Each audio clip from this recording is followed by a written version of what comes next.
नमस्कार, मैं हूं विशाल यादव। अगर वक्फ बोर्ड है तो मुसलमान हैं, अगर वक्फ बोर्ड है तो मुसलमान अस्तित्व में है, अगर वक्फ बोर्ड है तो मस्जिद, मदरसे, दरगाह और कब्रिस्तान मुसलमान के हैं। नहीं तो कब्रिस्तान में 2 गज जमीन के लिए सरकार के सामने घुटने टेकने पड़ेंगे। दोस्तों, वक्फ संशोधन कानून लाने का मतलब यही था कि मुसलमानों पर चोट किया जाए, मुसलमानों की आजादी छीन ली जाए। लेकिन दोस्तों, आज इस खबर को देखकर आप सभी लोगों का सीना चौड़ा हो जाएगा, क्योंकि अब हिंदू ट्रस्ट ने भी मुसलमानों से हाथ मिला लिया है। हिंदू ट्रस्ट ने साफ साफ कहा है अदालत में कि यह मुसलमानों पर हमला है। अगर वक्फ संशोधन कानून लागू हो जाएगा तो मुसलमानों का अस्तित्व खत्म हो जाएगा। दोस्तों, ये सही कहा जाता है कि हिंदू, मुस्लिम, सिख, ईसाई आपस में सब भाई भाई। आज इसकी मिसाल देख लीजिए। हिंदू ट्रस्ट सुप्रीम कोर्ट पहुंच गया है, जहां पर हिंदू ट्रस्ट ने साफ साफ कहा कि अगर वक्फ संशोधन कानून लागू हो गया, अगर सुप्रीम कोर्ट ने हरी झंडी दिखा दी, तो मुसलमानों का अस्तित्व ही खत्म हो जाएगा। सरकार यही चाहती है, सरकार यही चाहती है कि मुसलमानों पर चोट किया जाए। दोस्तों, यहां पर देखिए, एबीपी न्यूज के हवाले से रिपोर्ट आई है, लिखा है सुनवाई से पहले सुप्रीम कोर्ट पहुंचा हिंदू ट्रस्ट, कहा वक्फ कानून मुसलमानों के अस्तित्व पर खतरा है। जरा गौर से देखिएगा, ये बात अगर किसी मुस्लिम संगठन ने कही होती तो बात कुछ और होती, लेकिन आज एक हिंदू ट्रस्ट ने कहा है, भरी अदालत में कहा है कि अगर वक्फ संशोधन कानून लागू हो गया तो मुसलमानों का अस्तित्व खतरे में आ जाएगा। कब्रिस्तान में 2 गज की जमीन के लिए सरकार से आवेदन करना पड़ेगा, सरकार से अनुमति लेनी पड़ेगी, तब जाकर के कब्रिस्तान में 2 गज जमीन मिलेगी। दोस्तों, कल सुप्रीम कोर्ट में सुनवाई हुई।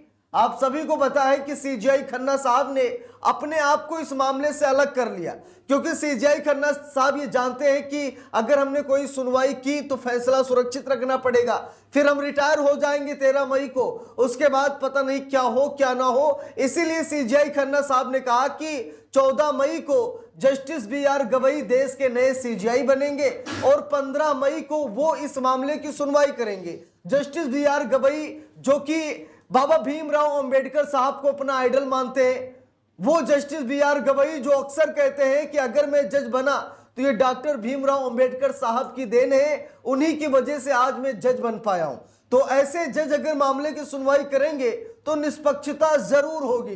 देखिए यहां पर दोस्तों लिखा है, सुनवाई से पहले सुप्रीम कोर्ट पहुंचा हिंदू ट्रस्ट, कहा वक्फ कानून मुस्लिमों के अस्तित्व पर खतरा। लिखा, याचिकाकर्ता ने कहा कि वक्फ तंत्र सरकार के अंतर्गत आ जाने से मुस्लिम रिलीजियस प्रैक्टिस करने में आर्थिक तौर पर वंचित हो जाएंगे। वक्फ इस्लाम के अस्तित्व के लिए वित्तीय संसाधन का महत्वपूर्ण स्रोत है। बिल्कुल सही बात है। वक्फ बोर्ड के जरिए लोग दान देते हैं, अपनी जमीन अल्लाह के नाम करते हैं। अब ऐसा वो नहीं कर पाएंगे। अगर कोई व्यक्ति वक्फ बोर्ड को अपनी संपत्ति दान करना चाहेगा तो उसके पीछे पहले से ही जांच एजेंसियां लगा दी जाएंगी कि कितनी संपत्ति हो गई जो आप दान करने जा रहे हैं। यानी कि लोगों को परेशान भी किया जाएगा। आपको क्या लगता है? कागजों में कुछ और बातें होती हैं, जमीन पर कुछ और ही लागू होता है। कोई भी कानून उठाकर देख लीजिए, आज तो संविधान को भी रौंदा जा रहा है। संविधान जो कि बाबा भीमराव अंबेडकर साहब लिखकर चले गए, मुझे बताइए कि क्या संविधान पूरी तरीके से देश में लागू होता है? नहीं होता है। मनमानी चल रही है, तानाशाही चल रही है। वही हाल होगा इस कानून के तहत। देखिए यहां पर लिखा है, वक्फ संशोधन कानून 2025 को एक हिंदू संगठन ने सुप्रीम कोर्ट में चुनौती दी है। याचिका में तर्क दिया गया है कि यह भारत के मुस्लिम समुदाय के अस्तित्व को खतरे में डालता है। केरल के नारायण मानव धर्माम ट्रस्ट ने यह याचिका दाखिल की है। याचिकाकर्ता का कहना है कि वक्फ कानून संविधान के अनुच्छेद 21, 25, 26 और 29(1) का उल्लंघन करता है। उन्होंने संविधान के प्रावधानों को चुनौती देने वाली याचिकाओं पर हस्तक्षेप की मांग भी की है। देखिए लिखा है, बार एंड बेंच की रिपोर्ट के अनुसार श्री नारायण गुरु की शिक्षाओं का हवाला देते हुए याचिकाकर्ता ने कहा, देश के मुस्लिम समुदाय और सामाजिक न्याय पर समग्र रूप से लागू किए गए वक्फ कानून के प्रभावों पर ट्रस्ट मूक दर्शक नहीं बना रह सकता है। यह कानून वास्तव में वक्फ तंत्र को खत्म करता है। याचिकाकर्ता ने यह भी कहा कि यह कानून वक्फ तंत्र को एक गैर धार्मिक संस्था मानता है और मूल शासी कानून के रूप में इस्लामिक कानून को नए वक्फ अधिनियम से पूरी तरह हटा दिया गया है। उन्होंने ये भी कहा कि कानून को पूरे मुस्लिम समुदाय पर लागू करना और मुस्लिम की ओर से की जा रही चैरिटेबल डोनेशन को राज्य सरकार के अधीन करना यह असंवैधानिक है। दोस्तों, आप सभी को पता चल गया होगा कि मोदी सरकार ने इस कानून के तहत यह माना है कि वक्फ बोर्ड मुसलमानों या किसी कोई धार्मिक संस्था नहीं है। मोदी सरकार ने यह माना है इस कानून के तहत कि वक्फ बोर्ड मुसलमानों की संस्था नहीं है। वक्फ बोर्ड एक सेकुलर संस्था है, यानी कि सभी धर्मों की संस्था है। तो जो आप लोग ये सोच रहे हैं कि वक्फ बोर्ड मुसलमानों की संस्था है, सही है, ये मुसलमानों की संस्था है, लेकिन मोदी सरकार नहीं मानती है।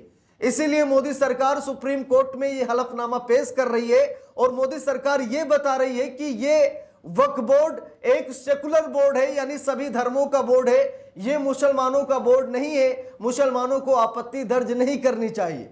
मोदी सरकार ऐसी बातें कर रही है। तो क्या लगता है कि बाद में आप वक्फ बोर्ड में अपनी संपत्ति दान कर पाएंगे? अल्लाह के नाम 1 इंच जमीन भी आप लोग नहीं दे पाएंगे, क्योंकि ये सेकुलर बोर्ड बन जाएगा, सभी धर्मों का बोर्ड बन जाएगा, सभी धर्म के लोग इसमें शामिल हो जाएंगे, बड़े बड़े पद पर बैठ जाएंगे। तो क्या करेंगे आप लोग? जैसा कि मैंने शुरू में कहा कि कब्रिस्तान में 2 गज जमीन के लिए आपको सरकारी आवेदन भरने पड़ेंगे, सरकार के सामने गिड़गिड़ाना पड़ेगा, तब जाकर के आपको कब्रिस्तान में 2 गज जमीन मिलेगी, वो भी पक्का नहीं है। देखिए यहां पर लिखा है, याचिका में कहा गया है कि कानून पूरी तरह से गैर कानूनी है और यह संविधान के साथ धोखाधड़ी है, क्योंकि संसद के पास देश के किसी भी वर्ग पर इस तरह की योजना लागू करने का अधिकार नहीं है। उन्होंने कहा कि वक्फ तंत्र सरकार के अंतर्गत आ जाने से मुस्लिम समुदाय अपने धार्मिक अभ्यास को बनाए रखने के लिए आर्थिक और वित्तीय रूप से वंचित रह जाएगा। इस तरह लागू किया गया कानून मुस्लिम समुदाय के अस्तित्व को खतरे में डालता है, जो सदियों से अपने सर्वाइवल के लिए वक्फ तंत्र पर निर्भर है। याचिका में यह भी कहा गया है कि सदियों से चला आ रहा वक्फ तंत्र जारी रहना चाहिए, क्योंकि इस्लाम से जुड़े धार्मिक कार्यों को जारी रखने और भारत में इस्लाम के अस्तित्व के लिए यह आर्थिक और वित्तीय संसाधनों का सबसे महत्वपूर्ण स्रोत है। यह एक हिंदू बोर्ड बोल रहा है, एक हिंदू ट्रस्ट बोल रहा है, एक हिंदू संगठन बोल रहा है। तो दोस्तों यहां पर देख सकते हैं, एक हिंदू संगठन मुसलमानों के अस्तित्व को बचाने के लिए न्यायपालिका में आ रहा है। वो लड़ रहा है न्यायपालिका से और बता रहा है कि ये मुसलमानों के लिए अच्छा नहीं है, ये वक्फ बोर्ड के लिए अच्छा नहीं है, क्योंकि जिस वक्फ तंत्र से मुस्लिम समुदाय के लोग मस्जिदें बना रहे हैं, दरगाह बना रहे हैं, कब्रिस्तान बना रहे हैं, जो अल्लाह की इबादत के लिए पूरी तरीके से तैयार है, वक्फ बोर्ड ही एक ऐसा जरिया है जिसके चलते मुसलमान आज गर्व महसूस कर रहे हैं। और अगर वक्फ बोर्ड पर मोदी सरकार का ये कानून लागू हो गया तो भूचाल आ जाएगा, तबाही आ जाएगी, मुसलमानों का अस्तित्व खतरे में आ जाएगा। हिंदू ट्रस्ट तो यही बता रहा है। बाकी दोस्तों आप लोगों को क्या राय है कमेंट करके जरूर बताइएगा। वीडियो को लाइक शेयर, अगर चैनल पर नए हैं सब्सक्राइब करके सपोर्ट कीजिएगा। मिलते हैं दूसरी वीडियो में, तब तक के लिए बहुत बहुत धन्यवाद।